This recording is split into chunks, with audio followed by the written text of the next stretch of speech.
So I thought I would do this game where I saw this from Nicole's Bookish Nook, where it's called the Book Word Association game.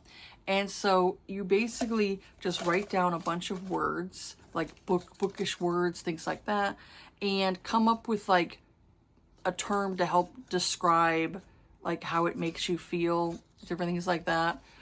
So I thought I would come up with like one word answers for these bookish terms.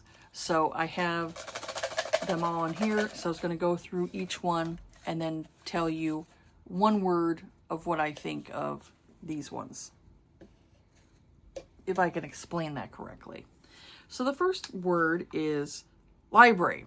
The first word I can come up with is card. You know, like make sure you have a library card. You know, I think library cards are an important thing to have, especially like if you're a person where you can't afford books. You know, not everybody can afford to buy books like every month, all the time, things like that. So I think having a local library card, or even like maybe something out of state, you know, that helps you, is good to have. So I'd say, yeah, card is probably the first thing I think of, like when I think of library. So the next one is cover. You know, so this obviously deals with like book covers. And the first word I'd say that comes to mind is clinch. Now, I say clinch because I like my book covers more of an old school way, especially like a lot of my romance covers. I like it when they have the people on them and the sexy cover, the sexy couple on the cover. Those to me scream adult romance. So I would say, yeah, clinch would probably be the word I would use for that right there. So the next one is publication. I would have to say indie, because those are like what I usually go for when it comes to like any type of books for publication. Most books I like are indie books.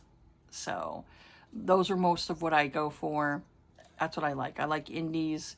A lot of like traditional publishing, no matter what company it is, I find a lot of disappointment with a lot of trad books. Okay, the next one is epilogue. I would say my word would be cool. There's some people out there who they don't like epilogues or they don't like prologues. And to me, I'm like, why? I don't understand why you don't like an epilogue or you don't like a prologue. I love an epilogue. A good epilogue, like especially like toward like at the end where say like the couple got together and like maybe the epilogue is like, oh, years later and they had children or something. It's so sweet. I love like seeing babies, you know, and all that stuff. In romance novels, I know like there's some women who don't like that thing. They don't like, oh, I don't want to hear about babies with this couple, and that's fine, like if you're not into that. But I love that. I love hearing about like, oh, they had a little baby, you know, or whatever. It's so adorable. I love babies, you know. Babies are cute. Babies are innocent. Babies are easier to handle than people, honestly. Kids are easy compared to adults. Adults are complicated. Kids are easy. You know, you impress a kid, you're their hero. Honestly. Impress children. Kids like that. So, I like a good epilogue. Those are always fun. And like I said, prologues are good too, because prologues are really good writing tool that authors can use to help give you a backstory quicker than having it all throughout the book. If you do a good prologue that kind of like lets you know maybe of an incident that happened in the past for this character, it gives you good history of that character. So I like those too. I like prologues and epilogues. I don't understand why people don't like them. I don't understand. Okay, so the next one is, oops, I got some doubles here. Let's put that away. Okay, next one, chapter. The word I would have to go with is short. I don't like long chapters. I like short chapters. They're easier to get through. Quicker to get through the book, in my opinion. Like, I feel like even if it's a thick book, I feel like when you have a more shorter chapter, it's easy. It seems like it kind of flies by quicker rather than long chapters. Long chapters tend to, like, especially when they feel like drawn out. It makes the book feel long and unnecessary. So I'd have to say, like, out of chapters, I prefer short chapters. Okay, the next one is dust jacket.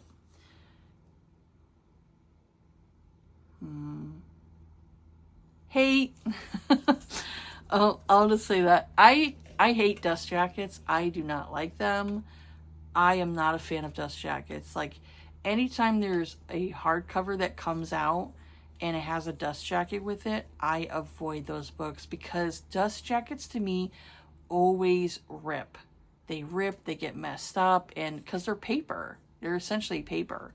And so I'm like, I hate it. I wish that all hardcovers had a printed on the harder part of the book.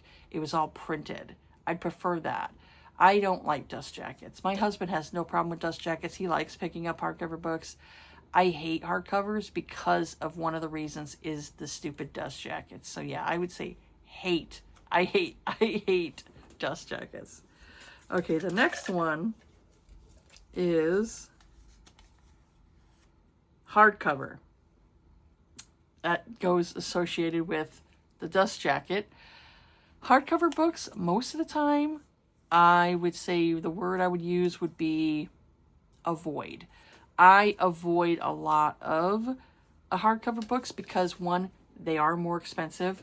Two, they are kind of harder to organize and put away on your bookshelf because they weigh a lot too. And so you have to pretty much put more of your hardcovers toward the bottom of your bookshelf because there's only so much your bookshelf can actually hold. So when you have like a whole bunch of like hardcover books, it can be kind of, more difficult. So I'd have to say, most times I avoid hardcover books. So the next one is, make sure I don't get a double again. Come on. I used a post-it note, so the sticky part is attaching to some other ones. Okay, the bookish word, paperback. Okay.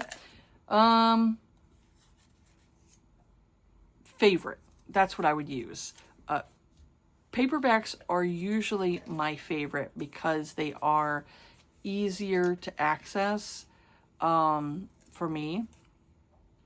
They also are cheaper. They're easier to hold, easier to kind of carry around, and easier to store. So yeah, I would have to say that those are a favorite, is getting paperbacks or mass market paperbacks, Okay, the next one is, come on. I had to stick it together because I had run out of smaller Post-its. Ebooks. Okay, what word would I use for ebooks? Oh, here's preferable. There you go. Preferable. I prefer ebooks. They're easier for me when it comes to, like, say if I'm traveling, either vacation or road trip, anything like that. I find it the most easy to have my Kindle. Also, the battery usually lasts a good while, so it's not like you have to take like a cord with you. But I would have to say, like, those are preferable. Those are preferable because you have like how many ebooks that you could have to choose from to read when you're on vacation. And also it's easier to carry with me. Like I always have my Kindle in my purse, no matter what bag I use. I always have it in my purse. So I'd say, yeah, preferable is ebooks. The next one, spine.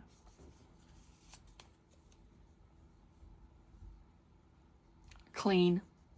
I would use the term clean because I prefer the spines to be not a lot of, like there's people who like cracked spines and all that stuff. I'm not one of them. I always feel bad. I always feel bad for the spines, and I will say, like, when it comes to like a paperback, it's a little bit harder to break a spine, but with this one here, like this is something like my daughter's borrowing from her school because I think she has to do a book report on this one. And so you could tell how many people have read this one because it's like the spine's a little more floppy, like especially here, like around here, and you got to be really like crack, to crack it. So I really don't like the spines to be like all creased and everything like that and all broken. I prefer I try to take care of my books the best I can. Even like my used books and stuff like that, I try to take care of them. So I'd say clean. I like it where it's like less creases, things like that. Okay, the next one. Excuse me. I did not take a nap today, so I'm tired. Book reviews. The word I would use would be complicated. There you go. Complicated. Because book reviews for me are not always easy to do. Sometimes a book can be kind of like more difficult to explain. Especially like maybe like it's a book where it's hard to kind of like tell your feelings about it. Like, usually I kind of go in and I'll say like, oh, here's what I thought about this book. And sometimes it's a little more complicated to come up with like your thoughts on how you felt about this book, So sometimes they can be kind of complicated. It all depends on the book. Some of them are easier for me and some of them, are definitely complicated. Okay. So the next one is bookshelves. The word I would use is comfort. I find comfort in all of my bookshelves, all of my book space, I find comfort in those. That's like my happy place. So yeah, comfort, I would say it would be what I would use if I were to describe bookshelves to me. Because, this is a hobby that I've been doing for over 20 years, and I always find enjoyment, most times always find enjoyment in what I read, and it's a way of like comforting me and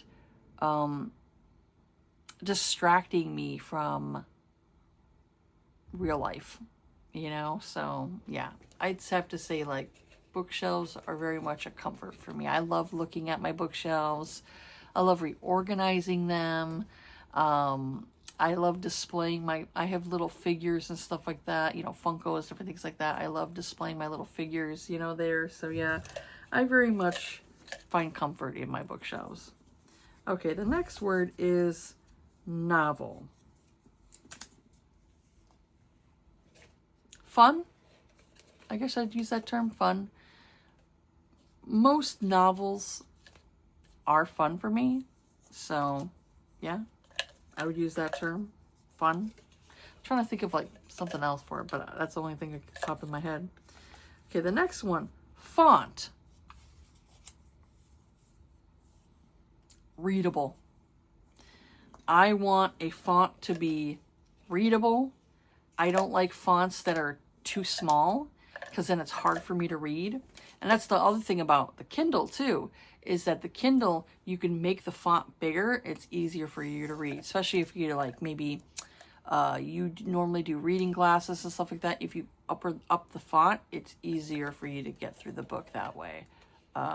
Easier to read. So yeah, I want my fonts to be readable, you know, or maybe you'd say legible, you know. I say readable. Okay, only a couple left. So the next one is, come on, a bibliophile. Me. I would say that term describes myself. I'm a bibliophile. Me. So yeah, you know, bibliophile is basically, like, if you don't know, it's a person who likes to collect books. They find comfort in books. So yeah, I'd say that's me. And I think this is the last one, because I had to go and take a couple of bigger Post-it notes. I had these smaller Post-it notes, so I had to take these bigger Post-it notes in order to finish off these other ones. Okay, last one is plot. The word I would use would be good. I like a good plot, you know.